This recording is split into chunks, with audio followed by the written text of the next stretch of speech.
Wow. Okay. What a theme song. That's a beautiful theme song. I feel like we got to do something here. Wow. How Well, you wow. how you doing? I'm doing great, ladies and gentlemen. Look what we have here. We have Mr. Beau Dixon, writer, creator of Beneath Spring Hill. Ladies and gentlemen, look at this. Oh, look at this.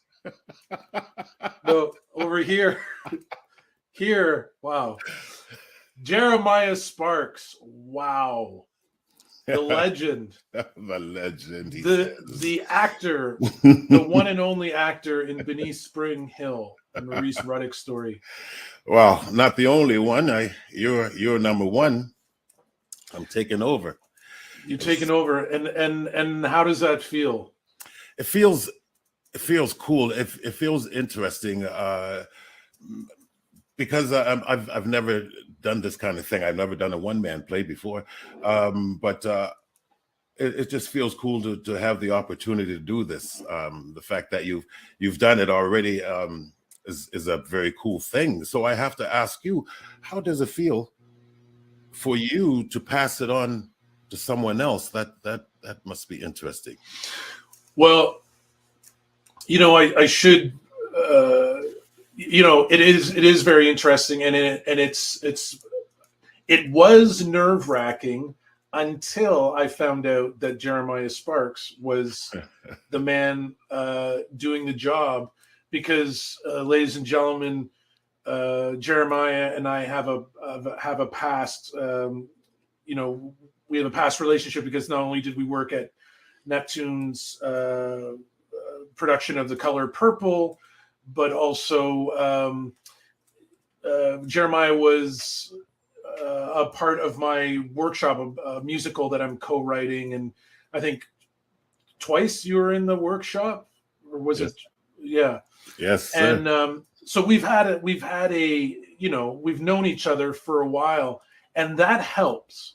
I have to say that really helps, just knowing who the person is, knowing that the person is experienced, professional, has a wonderful voice, and also the big thing is that you are from that neighborhood, that you're from that neck of the woods. Beneath Spring Hill is about the mining disaster in 1958 in Springhill, Nova Scotia, but that whole area, of Halifax and the surrounding area, the community, especially those communities, were affected by it. And give a bit of just a background of where exactly in Nova Scotia you're from. I am from Cherrybrook, to be specific, which is a part of a larger Black community called Preston.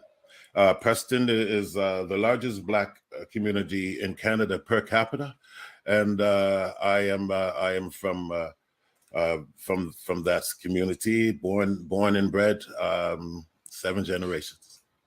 Yeah, and sorry, go ahead.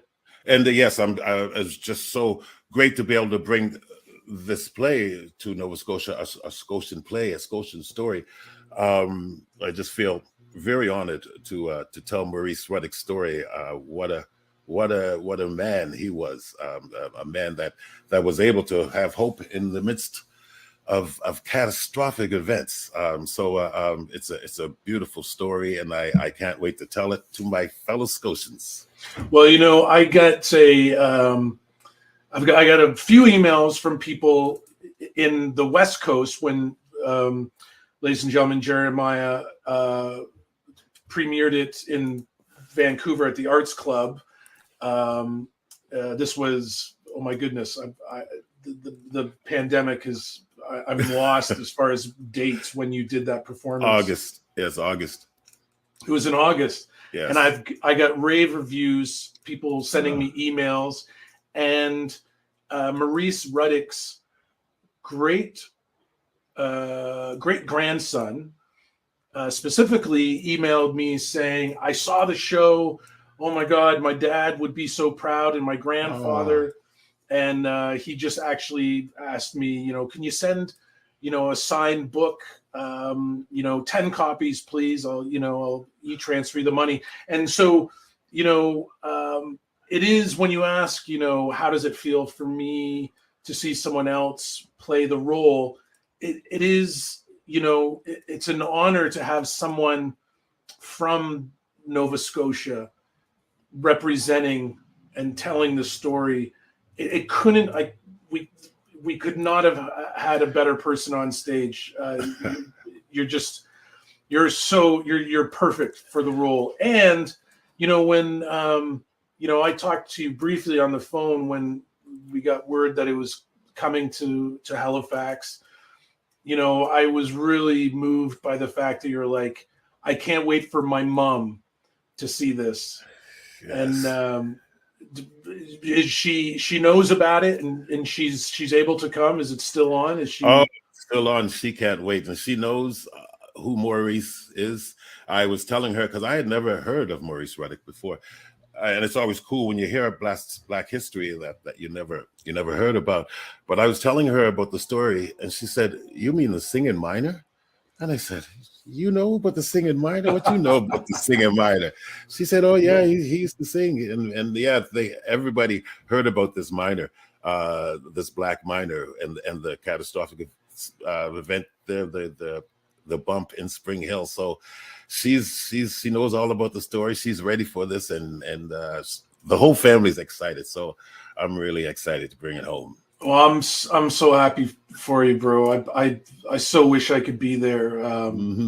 Wow, Yeah, I I'm am. I'm so impressed with the story, Beau. As well, you all know Beau is a prolific writer, and he's doing so many things. But I have to ask, what inspired you to write this?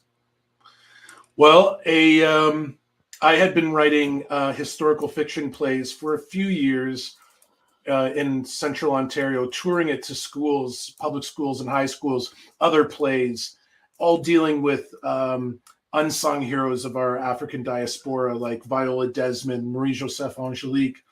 And a theater friend of mine reached out and said, you know, I heard about this singing miner, Maurice Ruddick. I heard about him was listening to CBC radio. And Beau, I think you would do a great job telling a story, writing a play about him. And I did some research, and, you know, my mom and my dad remembered him. And I instantly felt connected to Maurice Ruddick for a few reasons. He had 13 kids. My dad had 13 siblings. He was a musician, but also he was, you know, a church, you know, a heavy Christian. He went to church every Sunday and sang. My dad is a minister. My whole family, I was raised in the Anglican Church, and my mom's from Nova Scotia. My dad's from New Brunswick. And so all of those things, it was like, wow, this is, I feel so connected to him. And first and foremost, Jeremiah, what really attracted me to the story was the idea of music saving lives. And that really resonated. And finally, the fact that he was a man of mixed race, that I, as a person of mixed race, could really connect to a person such as Maurice. But it was those two things, really. It was the race issue, and it was also the music issue, where it was like just the idea of music instilling hope, and this man considered a hero because of his musical ability. That's beautiful. That is absolutely beautiful. Now, I have a question to ask you. What parts of the story resonate with you the most personally, and why? What parts of the story resonate with me the most? The thing that resonates with me the most in this story is the music, and the fact, like you said, how music saves lives. No matter what, the music actually literally kept Maurice alive throughout all of this whole ordeal, and it just goes to show you the strength you can muster up when you can use music to your advantage, when you have that ability to let music take you through trying times. It resonates with me so well because music has brought me through a lot of my turmoils and trials in life coming up, as a kid, going through high school, dealing with racism. Music has been the thing that I've always came back on. My faith in God and my music has taken me through a lot in life, and it will continue to do so. So yes, it's the music that has definitely resonated with me and Maurice's ability to use that. Amen. Yes, Amen, yes, bro. And so what is it that you hope that the audience will get out of it, when they're walking to their cars after the show? What do you want them to be talking about? My God, what a fantastic actor. No, I want them to take that, to take pretty much what I was saying about music, to help them to realize that music is something big, and a lot of people believe that as it is, but to take that away is something that they can always bring on and take on the world. But I know you joke, but it is, they are going to walk away being like, wow, what a fantastic actor. And you performing it already, it is such a demanding role. Like you're playing 10 different characters, and yeah, like, so you as an actor, do you feel like, wow, I think that this is possibly one of the most difficult performances that I've done? Like, I mean, I feel that way when I do it, but how do you feel about it? Like, what, playing 10 roles, how easy is that? It is not easy. It is not easy. Beau, Lord, let me tell you, in Vancouver, I went through a little bit of hell. And I sort of knew, mind you, it's a daunting thing, a one-man play, to play 2, 3, 4 characters, but 10. So it was something that I know that I had the strength to take on, because I'm that kind of person. I will take it on.